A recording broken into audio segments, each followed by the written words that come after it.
are about to be gored by the other horn of our dilemma, whether it is the push to find a genetic explanation for religious inclinations, or Professor David Eagleman's attempt to exculpate criminals from all blame because their neurons made them do it, the Academy has begun to mount increasingly vehement attacks on our free will and even our ability to reason.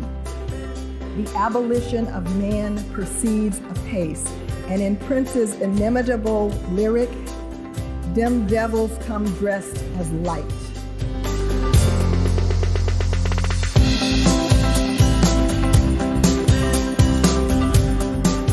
Welcome to the Acton Vault Podcast, a product of the Acton Institute for the Study of Religion and Liberty. I'm Gabriel Jaja, producer. The Honorable Janice Rogers Brown, retired judge of the U.S. Circuit Court for the District of Columbia, delivered an evening plenary address as part of Acton University 2018, highlighting the hallmarks of authentic freedom. You can find additional resources in the show notes of this episode, as well as previous episodes on our website at acton.org/podcast. If you like this program, you can help us reach even more listeners by sharing it with a friend and leaving us a 5-star review on Apple Podcasts. We welcome your comments as well. Acton Vault is available on Apple Podcasts, Google Podcasts, and Spotify.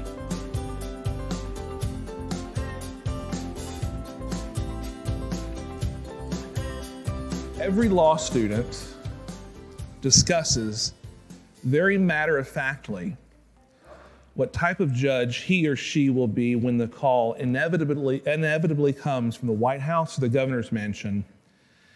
And when I was a law student, among my circle of friends, our plenary speaker this evening made the short list of those judges whom we admired most. Until last year, the Honorable Janice Rogers Brown sat on the United States Court of Appeals for the D.C. Circuit, a position for which she was nominated on July 25, 2003. Many presidential appointments, including many judges, are nominated and confirmed without much fanfare. Judge Brown, however, was an exception to this. It was not until June 8, 2005, nearly 2 years later, that she was confirmed by the Senate and able to assume her duties on our nation's second most influential court. In the months following her nomination by President Bush, she endured tremendous abuse from special interest groups, mockery in the press for her judicial philosophy, and was, as a part of a distinguished group of jurists, the inspiration for a Senate filibuster led by then Senate Majority Leader Harry Reid, who said of then California Supreme Court Justice Brown, "I don't know if I've ever known a more activist member of the judiciary anywhere." The only explanation for this must be that Senator Reid simply does not know very many judges. Despite the intense scrutiny, a distasteful and insulting editorial cartoon, and the stress of being thrust in the national spotlight in the midst of her confirmation ordeal, Judge Brown maintained a reputation for grace, dignity, and humility among her colleagues, even using her opening statement at her confirmation hearing as a plea for unity and civility rather than a defense of her record or philosophy. She has also delivered on a promise made to the Senate Judiciary Committee at the end of her confirmation hearing. "I have tried all my life to act with principle and with integrity, and I know my role as a judge, and I will make every effort to do the very best that I can." In her years on the bench, both in California and at the federal level, she gained a reputation as a defender of the Constitution and a forceful voice on behalf of the cause of individual liberty, which, as we all know, or will know by the end of this week, is what characterizes the free and virtuous society. In the brutal confirmation process, then Senator Barack Obama criticized Judge Brown in a way that is significant to one of the important themes that we will consider this week. He maligned her by saying, "Judge Brown has gone out of her way to use her position in the courts to advocate for increased protections of property owners."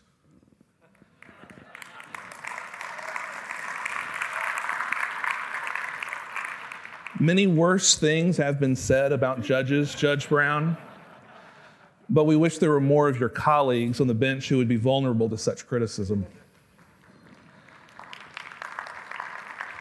Without any further delay, would you please join me in welcoming to the platform a committed servant to the Constitution, to our nation, and to her faith, the wife of Dewey Parker and the mother of Nathan, a graduate of the UCLA School of Law, and tonight, our plenary speaker, the Honorable Janice Rogers Brown. Thank you. That was lovely. Thank you so much.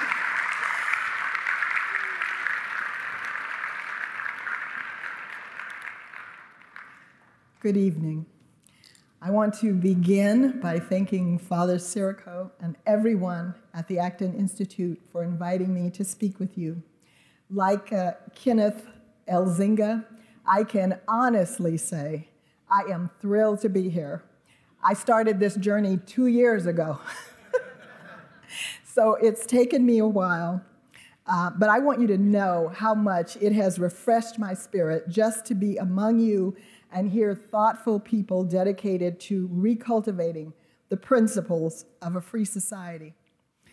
In particular, as a free market apologist, I appreciate the Institute's effort to dispel the myth seemingly omnipresent in today's pop culture that behind every tragedy lies a greedy big business boogeyman in need of the loving and ideologically converting touch of a good, down-to-earth woman. Well, I have to tell you folks, I am no Meg Ryan. Neither am I suited for a role on the Hallmark Channel where men can only find true love when they give up business success in favor of advocating for bigger bike paths.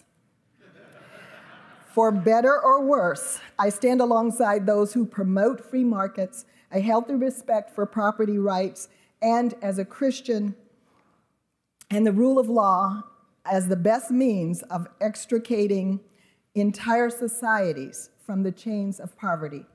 And as a Christian, I wholeheartedly subscribe to the notion that any successful system of free enterprise must be influenced not only by our rational intellect, but also by the revealed truths of our Creator. Usually, a university is not a place to pursue truth. Indeed, that may be an older problem than we imagine. I found an issue of the Harvard Lampoon from the early 1900s, which features a university catechism. The catechism asks, quote, "What are the effects of a university?" and answers, "To unfit students and teachers for life here or hereafter." But the catechism blithely concludes that's no problem because the university teaches there is not life hereafter. Over a century later, and Harvard, like many other elite universities, is still no habitable city for the mind or the soul of man. Thank goodness for the safe space for robust discourse that is Acton University.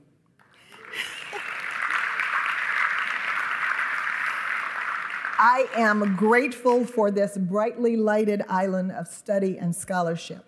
I applaud Acton University's advocacy of business and economics informed by theology, and I hope my remarks will contribute in some small respect to that endeavor.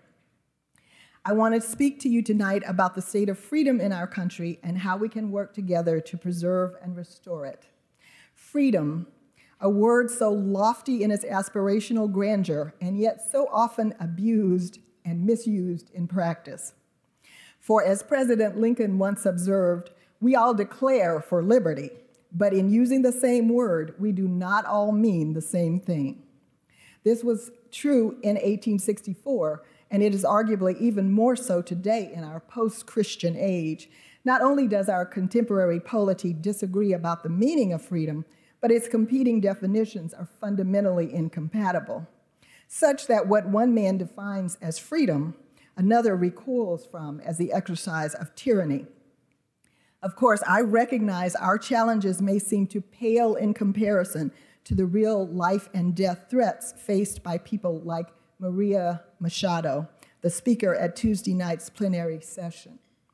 Still, ours is not merely a first world problem.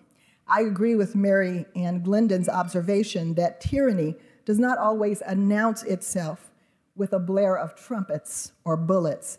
It is just as likely to come softly.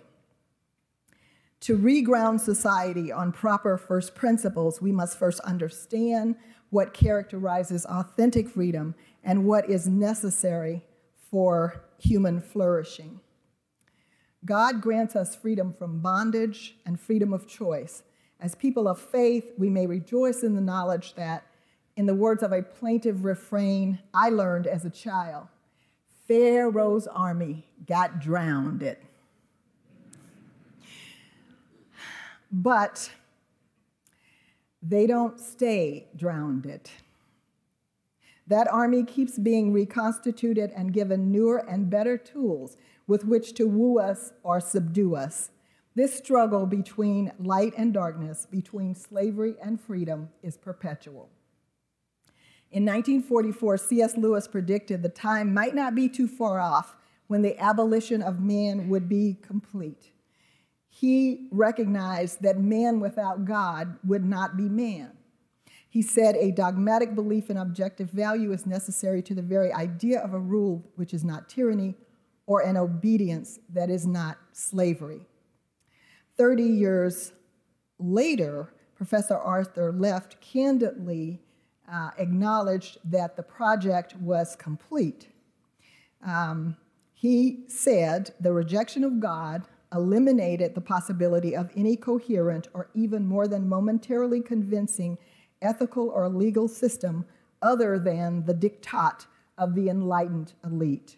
Quote, if we cannot believe in a complete, transcendent, and immanent set of propositions about right and wrong, findable rules that authoritatively and unambiguously direct us how to live righteously, then all premises for any system of ethical rules flounder on the problem of the grand says who. Thus, the essence of modernity is an ideological commitment to a philosophical position designed to prevent a divine foot from getting in the door. Freedom in this sense presupposes there is no nature and no God. Man is no longer a rational animal. Human behavior differs in degree, but not in kind, from the behavior of billiard balls and soap suds. At the same time, we posit, rather incoherently, that whatever man chooses himself to be is right because what is right conforms to man's desire. Or, said another way, if you think you're a pig, you're a pig. Lewis, though, is right. We lost not only the hope of a coherent set of principles, we lost the foundation for any argument about human dignity and natural rights. Back at the dawn of modern times, in 1927, Julian Benda decried what he called the treason of the intellectuals. According to Benda, he said, for more than 2,000 years, philosophers, theologians, scholars, and artists were attached to the purely disinterested activity of the mind. They preached in the name of humanity or justice the superiority of universal principles, the idea of a world common to all men. The American founding was indebted to these ideals. Thanks to these disinterested intellectuals, Benda says, humanity did evil, but honored good. This contradiction was an honor to the human species and formed the rift whereby civilization slipped into the world. Henry Jaffa contended that the American founding limited the ends of government to enhance, quote, the intrinsic possibility of human excellence, unquote. The idea that through the great Western canon, from the philosophy of Athens to the revelation of Jerusalem, the Enlightenment in England to the political society formed in Philadelphia, true goodness could be grasped. And all of the disciplines, mathematics, physics, religion, philosophy, were not mutually exclusive, but instead oriented toward a singular true, perfect, or if you prefer more econometric language, efficient order. And that idea has profound implications. Our rejection of the hypothesis has led us into problems, paradoxes, and absurdities that we cannot overcome. But it is important to be clear. There is no war between science and religion. There is only a war between two rival philosophical worldviews, one which acknowledges transcendence and purpose, and one which denies it. So I want to talk to you a little bit about some of the things that are happening in the social sciences and their implications for freedom. For instance, there is Jonathan Haidt.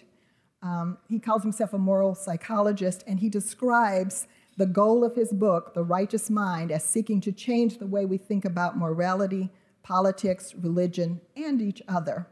In his main metaphor, Haidt compares the relationship between our rational mind and autonomous processes to a rider on an elephant. He says, the rider evolved to serve the elephant and can do little to control it. Thus, what we call moral reasoning is merely the rationalization of self-interest. There is no traditional universal morality. Or in other words, men are not really free, and we cannot really exercise moral reasoning. We are just the victims of our autonomous processes. Daniel Eagleman, a neuroscientist who has authored several popular books about the brain, dismisses free will, at least for most people. According to him, we are not ordered toward the search for truth, both because nothing about science tells us there is truth, and more fundamentally, nothing about science tells us that we get to do any deciding at all. To Eagleman, we are driven to be who we are by vast and complex biological networks. The logical outgrowth of his view of man is, as Eagleman argues, to remove the concept of culpability from our lexicon, particularly in the criminal justice context. Because our poor decisions are simply manifestations of malfunctioning biomechanics, Eagleman would allow the government to meddle with your brain in all sorts of intrusive ways. And why not? If man is not a truly moral agent, why should we be treated any different than the animals we euthanize or disable whenever they become problematic? In other words, if the lobotomy stops the crime, why not do it? Eagleman's proposal not only destroys the foundation for man as a rational being, but also cedes to the government extraordinary and dangerous power. The government not only gains the power to correct abnormal behavior, but also the power to define what is abnormal in the first place. I don't think conservatives would fare well in a regime like this. After all, at least one elite university has hosted a conference considering whether libertarianism is a mental illness. And some on the political left equate conservatives to the Taliban. That brings us to the behavioral economists. Daniel Kahneman, winner of the Nobel Prize in Economics, is credited with the invention of behavioral economics, an idea that emphasizes man's limited capacity for perfect decision-making and favors choice architecture to nudge us into making the right decisions. Championed by policymakers such as Cass Sunstein, who served as one of President Obama's top regulatory advisors, this form of freedom, in essence, asks, why think for yourselves when the intelligentsia can do it for you? This form of coercion is increasingly pervasive and dangerously insidious. Indeed, this is the same architecture used by video game manufacturers to encourage addiction. Its influence is subtle, and to the untrained observer, it often goes undetected.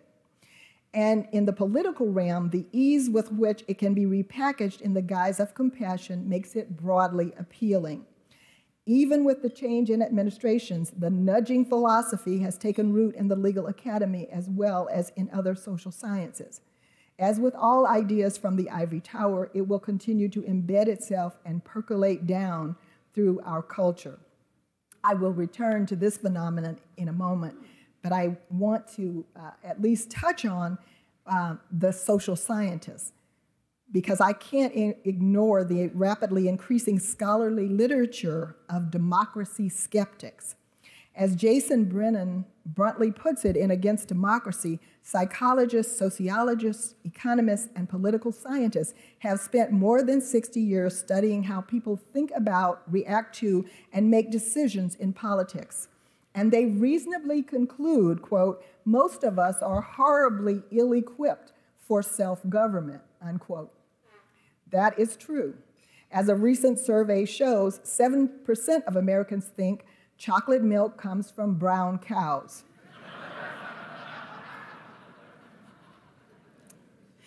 Brennan's solution, as Yuval Levin notes in his review of the book, is to once again give more power to experts rather than making the people less ignorant. Perhaps the real danger lurking in the work of these men is the one that haunts so much of our technological age.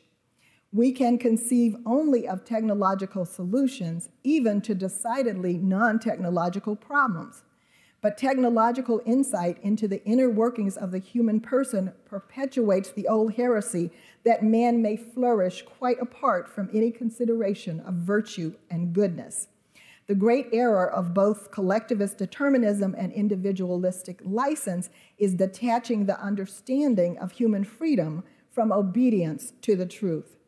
In grasping for a metaphysics beyond technology, we can begin to see the paradoxical conclusion that the most dangerous among us are those who seek to perfect us. Human choice will inevitably result in imperfect actions and occasionally disastrous consequences. But this imperfection is not proof that we lack a fixed nature. Instead, it is a manifestation of our nature. The classical philosophic and religious traditions and their various conceptions of vice, sin, human imperfection, and the limits of both the state and technology remain central to any defense of our inherited civilization. In accepting the insights gained by neuroscience that we are flawed, imperfect creatures, incapable of sustained logic or perfectly rational choice, we actually legitimate the noblest aspect of the human person. Imperfect human choices ultimately inform our capacity to make sense of good and evil. The framers of the Constitution acknowledged the immutability of human nature, but left room for reflection and redemption. To rest as they did upon the accumulated wisdom of the millennia is to acknowledge the Enlightenment's flawed acceptance of untrammeled reason and to reject the primacy of the untrammeled state. But the aphorism that defines our times rejects the product of our forefathers' sober reflections. To understand how and why they invented our exceptional version of political freedom, we must start by answering the question phrased so eloquently by the psalmist, "What is man that thou art mindful of him?" We are told in the book of Genesis that human beings are made in God's image and likeness. Now, I am no theologian and certainly no Thomist, but I am a bibliophile and a believer, and these characteristics have helped me understand a few things about what it means to be human. Only the willfully ignorant will deny that Christianity was a prerequisite for the modern world. Pagans were not persons, but parts destined to dissolve back into the whole. The human being is a person because she is made in the image of God, and personhood is a dimension of our humanity. Frank Meyer poignantly describes the gap created in human consciousness when the finite confronts the infinite. The contrast between the perfection of transcendence and the imperfection of human existence gives us only two options: to accept with humility the unbridgeable gulf between what we are and what God is, and recognize that our freedom includes the duty to move toward perfection, or, in our hubris, to declare ourselves to be God's and seek to impose our limited version of perfection on other human beings, either by persuasion or force. But that is not the destiny for which we were made. The Imago Dei confirms that, unlike other creatures, human beings are uniquely called to freedom. As John Paul II explained in his encyclical, The Splendor of Truth, Genuine freedom is an outstanding manifestation of the divine image in man. Therefore, under the classical Christian understanding, freedom does not mean the unhindered ability to fulfill whatever desire we may have whenever we may desire it. Instead, at its most basic level, freedom is the ability to choose good and avoid evil. Why is this so? If freedom is tied to the divine image, then it cannot be indifferent to values. Rather, we enhance our freedom when we act in accordance with the goods associated with the image and likeness we bear, and we are less free whenever we intentionally reject them.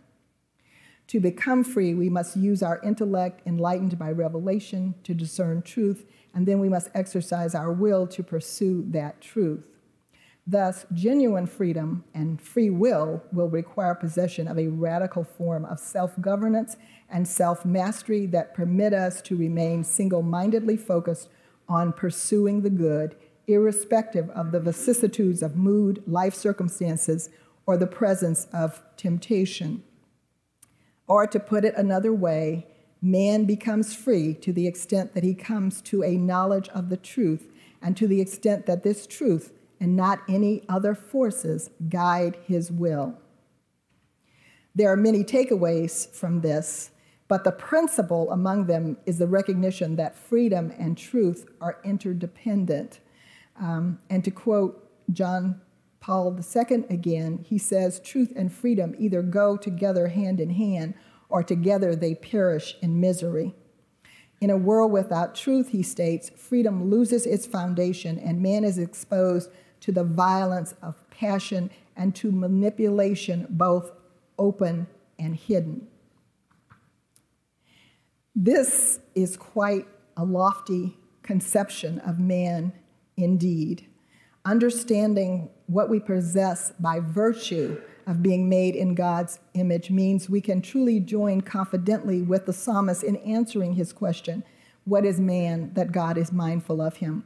Our intellect and free will, our capacity for self-determination, all resoundingly confirm our Creator has made us a little less than God and has crowned us with glory and honor. I imagine that you, like me, recognize that this conception of the human person is eons away from the hyper-individualistic, atomized understanding of man that currently pervades our culture, and you would be right. We inherited from the Enlightenment a conception of man as a free-thinking being fully in control of his rational faculties, and that was the putative justification for man replacing God. As Professor Left helpfully explained, but now, with the rise of the behavioral sciences and their corresponding push to describe all human behavior as a series of actions predetermined by our genes and brain chemistry, we are about to be gored by the other horn of our dilemma. Whether it is the push to find a genetic explanation for religious inclinations, or Professor David Eagleman's attempt to exculpate criminals from all blame because their neurons made them do it, the Academy has begun to mount increasingly vehement attacks on our free will and even our ability to reason. The abolition of man proceeds apace, and in Prince's inimitable lyric, "Dim devils come dressed as light." So I want to talk about this concept of nudging as just one example of something that maybe looks very good. It's a variation on the theme of our reduced capacity for rational thinking and decision-making. And it's not as extreme. It just says man is not capable of the type of purely rational thinking promoted by the Chicago School of Economics. So each person has a planner and a doer, and one operates very automatically. So drawing on Kahneman's research, Nudge, which is Sunstein's book, describes these various deficiencies in human reasoning that make it difficult, he says, to rein in the doer. The solution for Sunstein and Thaler is not to encourage us to grow in virtue. i.e. to the prudence that discerns good from bad choices and instructs when and how to act. Rather, Sunstein and Thaler advocate allowing bureaucrats to create good choice architecture that corrects our predictable behavior mistakes and nudges us toward making the right decision. They call this approach, and I love this, libertarian paternalism, arguing it is legitimate for choice architects to try to influence people's behavior in order to make their lives longer, healthier, and better. In other words, the solution to the problem highlighted by Kahneman's research is not to recognize that perhaps we were too hasty in assuming that reason divorced from revelation would lead to human progress. No, because such a recognition would require creaturely humility. Yet another example of these complicated virtues so eschewed by the proponents of nudging. Instead, what we have here is a type of revelation that supplants that of our Creator, the revelation of the elite, the wisdom of the plutocrat, the expertise of the technocratic machine. What does it mean for a human life to be more or less better than another? What does it mean to be healthy, happy? Don't ask God. Ask the behavioral economists. So I want to, if I have time, give you a concrete example. It has to do with saving for retirement. And according to all research, Americans save too little. Education is the obvious answer to help employees make better decisions about how they should save for retirement. Yet the writers of this book say, well, you know, we've looked at what education does, and what we've concluded is teaching is hard. And consequently, education is not, in and of itself, an adequate solution. So this is their conception of freedom. With a little top-down control from an enlightened few, the masses will be freed from their irrational tendencies. Each person consequently becomes free to make better decisions about health, wealth, and happiness in accordance, the nudgers assure us, with his view of his own best interests. But I suspect the nudgers are only telling half the story, the palatable half. After peeling back the rhetoric about compassion and best interests, we see that subscribers to the nudge school do not actually care about the best interests of the individuals who make up the populace at all. They have one and only one set of interests in mind, their own. In the words of the late, great Peter Lawler, quote, nudging people to be healthier and wealthier is in the upper tribe's self-interest and in accord with their relentlessly puritanical moralism when it comes to health and safety. The impulse for nudging here comes from those inhabiting the truthful and moral world of whole foods, reacting against the tribe that's more attached, for a variety of reasons, to fast foods. Accordingly, nudgers seek to get humanity, with all its messy complexity, to fall in line with whatever moral fad currently is sweeping through the intelligentsia. In contrast to overt government control, nudging taps into our natural communitarian sensibilities. It's hard to convince people that programs focused on health and wellness or financial stability could really be as nefarious as I'm suggesting. But a peek behind the veil reveals that nudging is anything but a harmless form of choice architecture. For first and foremost, we cannot forget the dangers that arise when we complacently and unquestioningly allow bureaucrats to mischaracterize policy decisions as pure science. I am certainly not anti-science, properly understood, but science has its limits and is as capable of abuse as any other intellectual tool. Though science qua science can empirically demonstrate objective facts, it cannot answer the moral questions that are equally accessible to our reason. All too often, politicians wield an adulterated, morally laden form of science orchestrated to forward their particular agendas rather than discover authentic truth. So there is a flaw in the underlying premise that no amount of science can disguise. Under the guise of scientific knowledge about human decision-making, Sunstein and his fellow nudgers aim to push humanity writ large towards answering deeply vexed moral questions in the manner the nudgers find most satisfactory? Are we once again left to the authority of the great says who? Or worse yet, will all contested moral questions be resolved by the presentation of evidence in a single case? Thus, all questions are directed to quality or quantity of their science and not to the questionable underlying moral premises. It's a classic shell game. Under the surface, then, we see the insidiousness of nudging revealed. What nudgers ultimately desire, like many other similes engaged in the war to reshape our culture, is to deconstruct man, to destroy how he thinks, reshape how he acts, and blaspheme what he holds sacred, and then rebuild him in progressivism's own image. The ability of nudging to stealthily remove moral questions from public debate and resolve them without democratic input provides enough reason to worry. But this is far from the only cause for concern. The nudgers seek to use science to govern, and so we must also remember that where we give our government an inch of power, it will take a mile. And before we know it, what started as a slight encroachment on our liberty will have grown into control over massive swaths of our lives. Indeed, we can already see this advancement occurring in the real world. If nothing else, recent experience with the Obamacare individual mandate and the later administratively imposed contraceptive mandate shows us that a nudge quickly becomes a shove, which inevitably devolves into a headlong push over a cliff right into the mouth of the ever-hungry governmental leviathan.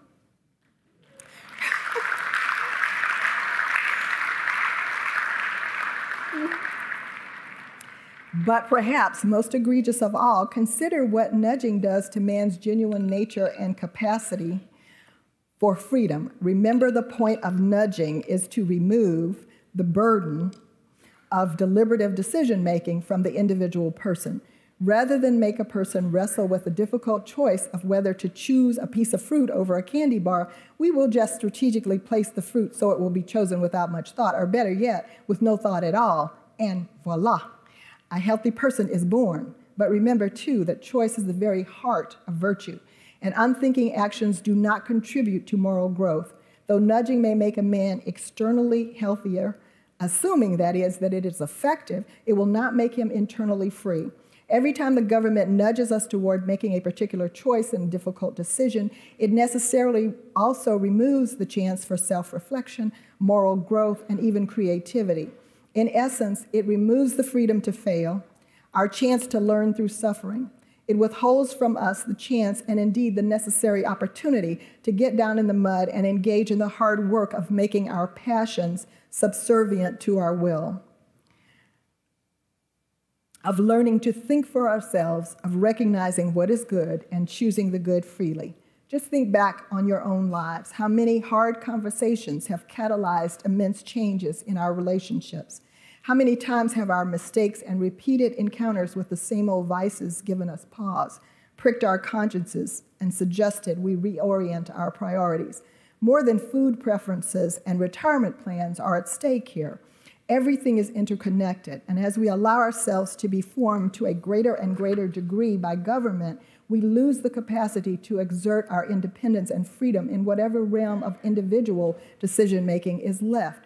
As Hayek noted, man learns by the disappointment of expectations. Liberty not only means that the individual has both the opportunity and the burden of choice, it also means that he must bear the consequences of his actions. Liberty and responsibility are inseparable. Alexis de Tocqueville described the problem of an overly involved government with remarkable foresight. He predicted that the effect of the tutelary government would be to, quote, enervate, extinguish, and stupefy the polity, till each nation is reduced to nothing better than a flock of timid and industrious animals of which the government is shepherd. What a far cry from the noble conception of man born out in the classical tradition and scripture.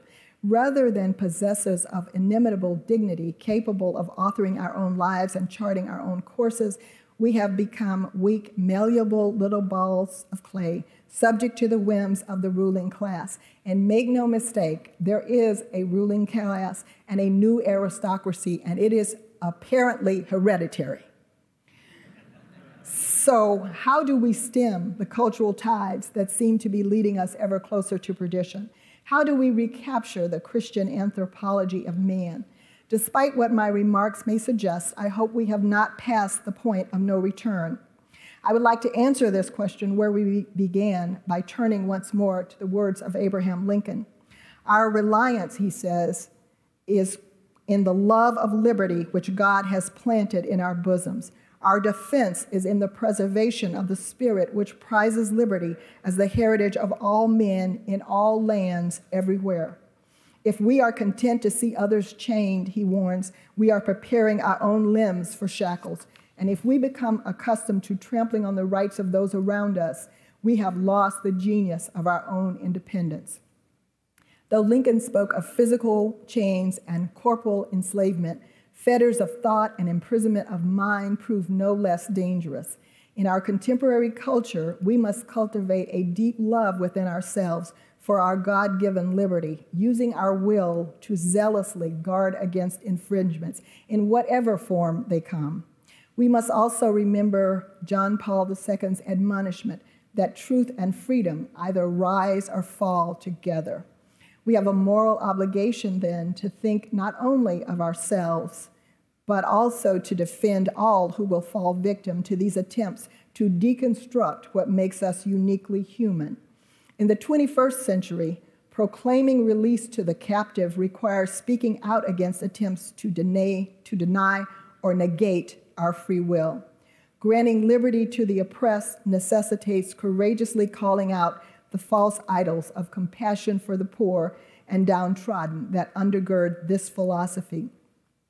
We are not talking about a battle of semantics or a purely academic exercise. We are talking about the very stability and perpetuation of our blessed republic, and surely that is worth fighting for. Thank you.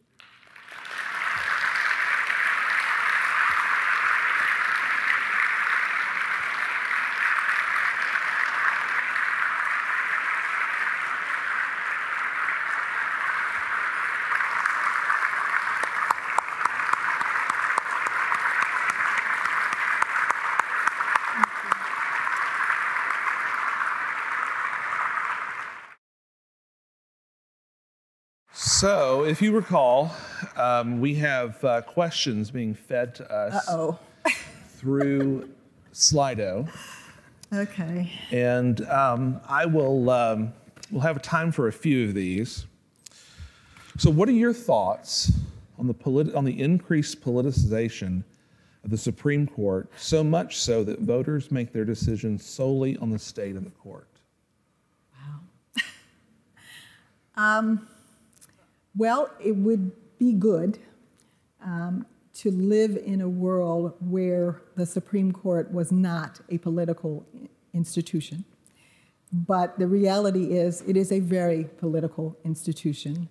And if voters are making their choices because they perceive it to be a political institution and it is important to them, I am glad that they are doing that rather than ignoring what is happening. Okay. Can you share how you deal and discuss with your colleagues, the relationship between law, morality, and revelation? Wow. Whoever asked that question, I think, has a view of what happens in the judiciary that is probably pretty unrealistic. We rarely discuss such things with our colleagues, at least as colleagues in the deliberation on a case or something like that. Now, if our colleagues also happen to be our friends, then we talk about those broader issues. But that rarely comes into a discussion of a case. The most I will say is that sometimes you can sneak some of those considerations into the actual drafting of the opinion, and that does cause people to at least have to engage those issues. Okay. Now, I don't want to steal your answer to this next question, but I've heard you answer something similar. Okay. And I almost used this quote in your introduction, but I didn't want to steal it. The question is, what issue is most on your mind? What keeps you up at night? And I don't know if you remember, there's a remark that you gave, or some remarks you gave to the Federalist Society one time where you said, I'm a conservative judge, which means that I spend my time thinking about solutions to social problems in contrast to my liberal colleagues who spend their time thinking up new ones. Well, that is still a very good answer, you know. So what are those issues that are on your mind most? Oh, my goodness. Well, it's hard to even know where to start. I am a person who really does think that this is an exceptional country, and that the constitutionalism that was articulated here is something special. There's really been nothing like it in the world. And what I see all around me is that everything on which that is based is now met with skepticism, if not utter hostility. There's a philosopher, died recently, I won't get his name right, Leslie Kolakowski. Anyway, he said that among the most important words ever written, right, we hold these truths to be self-evident, and yet we now live in a culture where no one who, or rarely anyone who is part of the cultural elite believes that, right? There are no self-evident truths, but that is really the basis of American constitutionalism. And so, you know, the judiciary is not immune to those changes. And so there are conservative judges who very much believe in and want to defend the Constitution. But there are many who would simply say, you know, as people have been saying for at least 100 years or so, we've outgrown that. That was fine for the founders, but, you know, we have other problems. We need solutions to 20th and 21st century issues. So. What are your thoughts on Justice Elena Kagan's opinion in the recent Masterpiece Supreme Court case? Does this signal a rise in principled court decisions? Oh, you know, I don't know. I would hope so. You know, if I could, you know, if magical thinking will do any good, I will wish for that. I really hope so. I mean, at least in Masterpiece, I think they reached the right conclusion. The Baker did not lose, so I have to be happy about that. But it was a very narrow decision, and it was focused really on exactly how the commissioners in Colorado, you know, had behaved, and sort of the specific provisions of the anti-discrimination law. So we still have the problem that somehow we find ourselves in a situation where anti-discrimination laws now trump the free exercise clause of the First Amendment, and we can't predict how that's going to go. I mean, the next person up can't really look at Masterpiece and figure out what the answer is going to be. So I don't know what that does. I mean, I'm glad for the result. It would have been nice to you know, have them engage a little more on the hard questions that are now being raised by this collision between the anti-discrimination laws and the Constitution. Will Roe v. Wade ever be overturned? I have no idea. Anything is possible. We might someday, you know, have a completely different court, or perhaps, I mean, I think one of the things that has really happened to the benefit of the pro-life movement is that science is just overcome. I mean, Roe v. Wade was really bad science.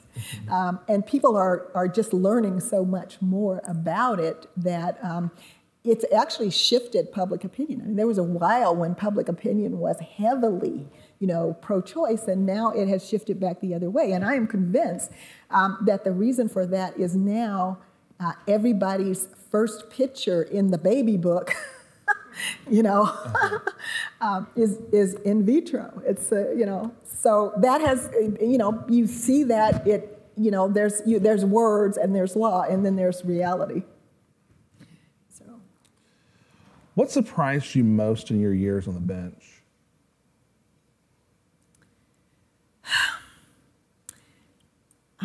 Wow. There were a few things that I guess that surprised me. I suppose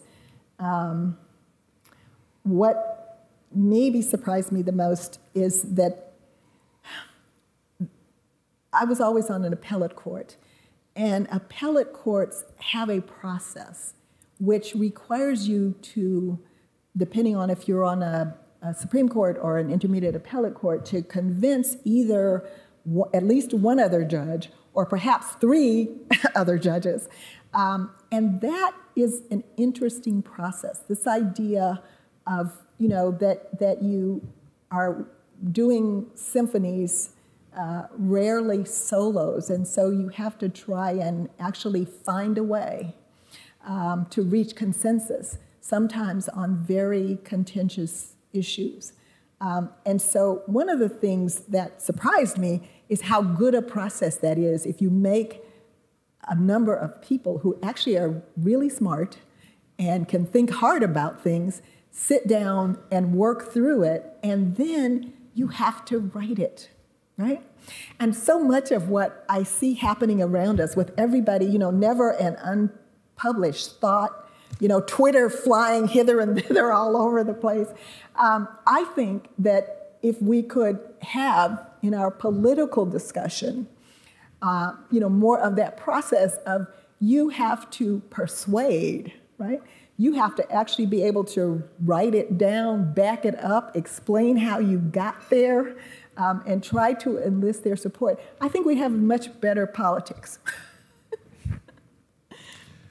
Who is your favorite political theorist? Oh, man. I don't know. I'm not even sure that I read political theorists per se. So my answer is probably going to be one that people will find very odd. I would say J.R.R. Tolkien.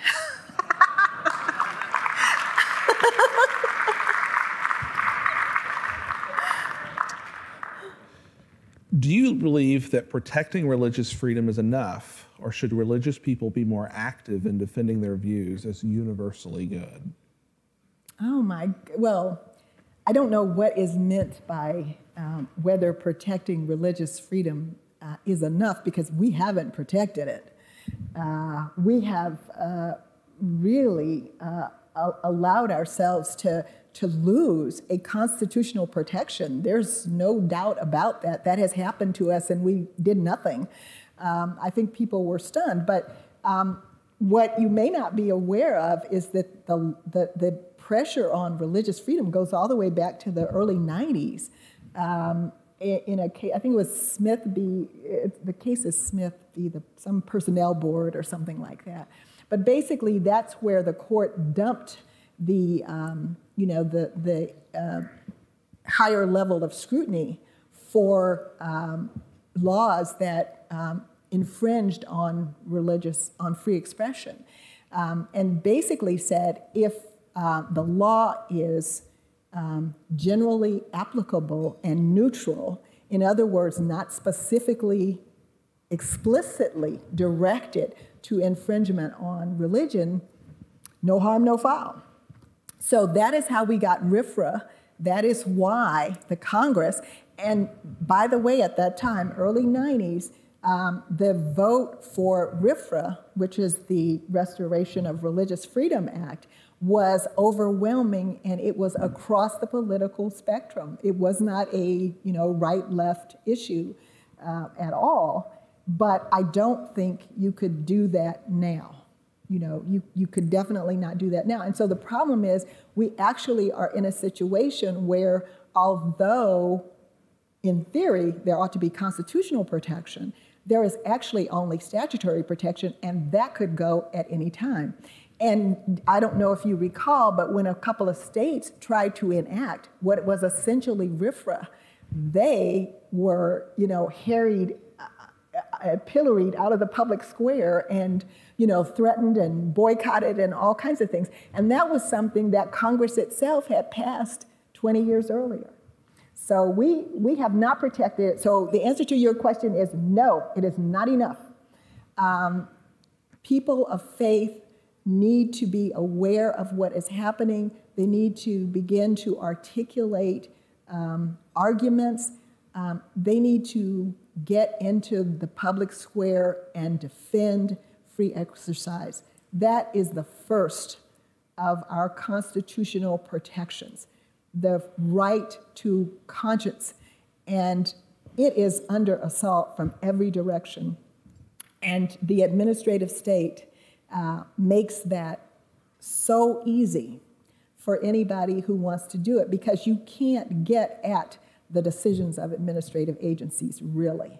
You're going to have to defer to their fact-finding, and you're going to have to defer even to their law decisions if it is unambiguous. So, yes, we need to do more. Okay. Looks like we have time for one more question. It's a pretty naughty one. Uh-oh. I thought I had escaped. Could not seatbelt tickets and taxes on cigarettes be considered nudges? Are these nudges beneficial, or should they be fought? Ah, that's interesting. I don't know.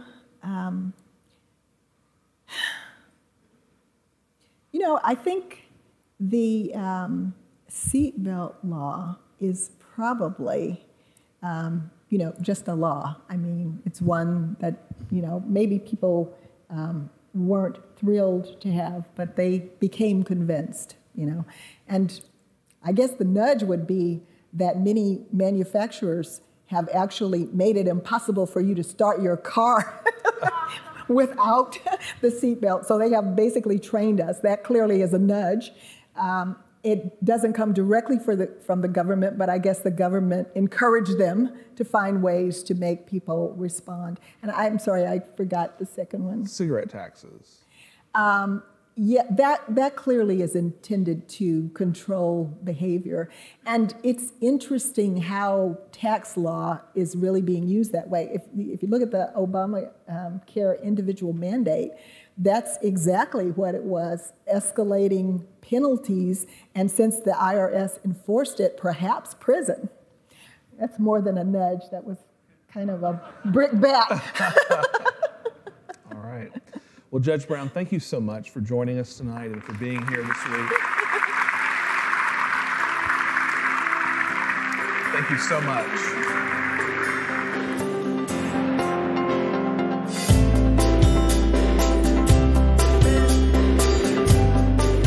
As always, thank you for listening. Our team loves putting this podcast together for you. It's encouraging to hear from our listeners. Feedback is incredibly important to us because it lets us know what you like to hear more of. If you're familiar with our past content or have attended an Acton event and would like to see it in a future episode, you can email us at producer@acton.org. Until next week, for Acton Vault, I'm Gabriel Jaja.